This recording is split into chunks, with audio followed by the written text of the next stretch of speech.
Paul Seiler. Buenos días, Francisco. 1965. Buenos días. Nos amigas, ilustra amigos. sobre un concepto Les habla el inventado doctor por él. Soria de Zacatecas, La nueva capital, normalidad. México, con el comentario de hoy. La nueva normalidad. El sufrimiento compartido es medio sufrimiento. Nunca ha habido tanto conocimiento sobre lo que ignoramos y la obligación de actuar y vivir en la incertidumbre. Con los lobos se puede construir cerca. Las ratas salen de las alcantarillas. Las cucarachas son agresores de 3 dimensiones. Solo el virus actual hace que todas las medidas sean ineficaces porque está en el corazón mismo del sistema. Peor aún, las instituciones como las iglesias han renunciado a su producto más preciado, la producción de cercanía e intimidad a través de una obra de misericordia que sigue el ejemplo de Jesús frente al leproso, al que no se negó a tocar. Los seres humanos somos animales de manada, genéticamente nacidos y criados de la sábana. Desde su origen hasta hoy, por tanto, los hombres y mujeres damos prueba del instinto de rebaño y tendemos a copiar el comportamiento de los demás. El filósofo del lenguaje Paul Seiler, 1965, nos ilustra sobre un concepto inventado por él, la nueva normalidad, una palabra que hoy retoman la canciller alemana, los políticos, los españoles, los franceses, nosotros los mexicanos, etc.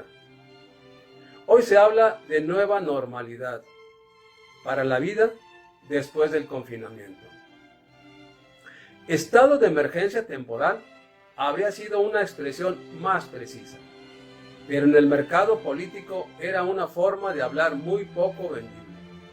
El lenguaje de la política no tiene que ver con la honestidad o con la verdad. Lo suyo es el lenguaje que vende, y lo que vende no es la verdad, sino la apariencia de verdad, lo que significa que la mayoría social lo da por verdad. ¿Qué nos enseñó Albert Camus en su magnífica obra publicada en 1947? Que las peores epidemias no son biológicas sino morales. En las situaciones de crisis sale a la luz lo peor de la sociedad: insalubridad, egoísmo, inmadurez, irracionalidad, pero también emerge lo mejor. Siempre hay justos que sacrifican su bienestar para cuidar a los demás. Su obra, La peste. La inolvidable y aleccionadora película Los pájaros de Alfred Hitchcock no termina con un amanecer esplendoroso, donde el sol alumbra un nuevo día, porque toda amenaza ha desaparecido y los protagonistas, tras el terror del ataque sin sentido de las aves, antes tan inofensivas, despiertan a una vida feliz sin más sobresaltos.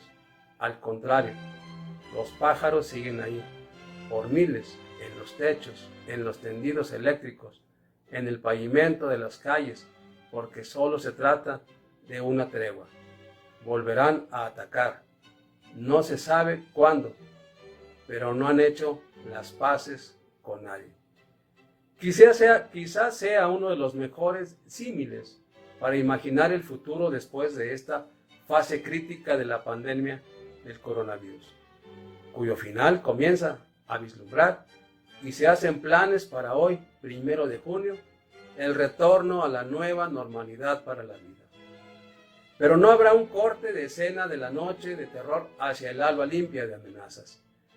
Y más bien, deberemos acostumbrarnos a convivir con el enemigo invisible, cuidándonos de su acecho y buscando mantenerlo a raya, sabiendo que está entre nosotros. Habrá cambios fundamentales, inmediatos, no solo en el sistema mundial de producción y consumo, sino en las relaciones sociales y en los límites y alteraciones que tendrá la vida pública y en comunidad, tal como hemos estado acostumbrados a llevarlo hasta ahora. Saludarse, estrechando las manos, los besos en la mejilla, pueden ser ya un asunto del pasado, porque la regla para evitar el contagio de un virus que no sabremos si ya se ha ido o ha mutado o ha sido reemplazado por otro más agresivo, será la distancia social. Viviremos bajo otras normas que hasta hace pocos meses no sospechábamos. Un virus ha tenido el poder de provocar un cambio más radical en las maneras en que nos relacionamos y nos comportamos, que el causado por la revolución tecnológica basada en el paradigma digital. Los expertos médicos y los líderes empresariales suponen que el COVID-19 influirá directamente en la economía hasta finales del año 2021. Las empresas que sobrevivan a esta pandemia de COVID-19 serán aquellas que confíen en modelos comerciales adaptados a esta nueva normalidad, mientras mantienen a todos los más seguro posible. La entidad Board of Innovation es una firma global de estrategia y diseño de negocios que presta servicios a clientes en América, Asia. Ha emitido un documento de previsiones para ese futuro a la vuelta de la esquina. Le llaman hacia una economía de escaso contacto, basado en los cambios que se operan en los modos de producción y en las necesidades y hábitos de consumo, pero que tiene que ver con las reglas sociales y con el hecho simple de cuánto estaremos en contacto unos con otros. Este término, Low Touch Economy, economía de bajo contacto, se refiere a la forma en que las empresas de todo el mundo se han visto obligadas a operar para tener éxito como resultado de esta pandemia. La mejor manera de definir su significado es enumerando esas características principales que hasta ahora deben tener esas empresas si quieren subsistir en esta temporada. Estas empresas, para mitigar los riesgos para la salud, se han tenido que ver obligadas a adaptarse a políticas estrictas, incluidas las interacciones de bajo contacto, con reuniones limitadas, restricciones de viajes, etc. Y ya se pueden ver múltiples réplicas en los mercados mundiales de este tipo de empresas, que incluyen cambios también en el comportamiento del consumidor, con nuevas regulaciones e interrupciones en la cadena del suministro. La premisa es muy simple.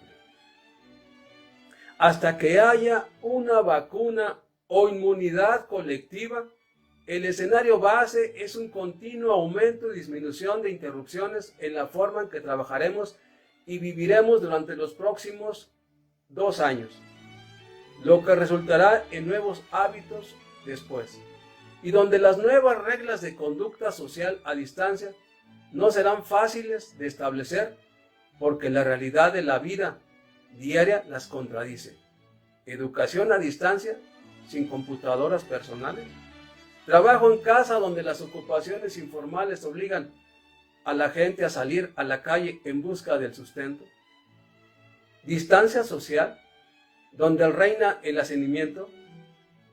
Cuanto más prefieras sentarte en las profundidades, más fácilmente, más complicado te resultará encontrar una posición cómoda para sentarte. La incertidumbre permanecerá, pero también la oportunidad. Este fue el comentario de hoy. Gracias por escucharlo. Espero lo aprovechen y lo reflexionen en compañía de los suyos. Les habló el Dr. Soria y nos escuchamos la próxima semana.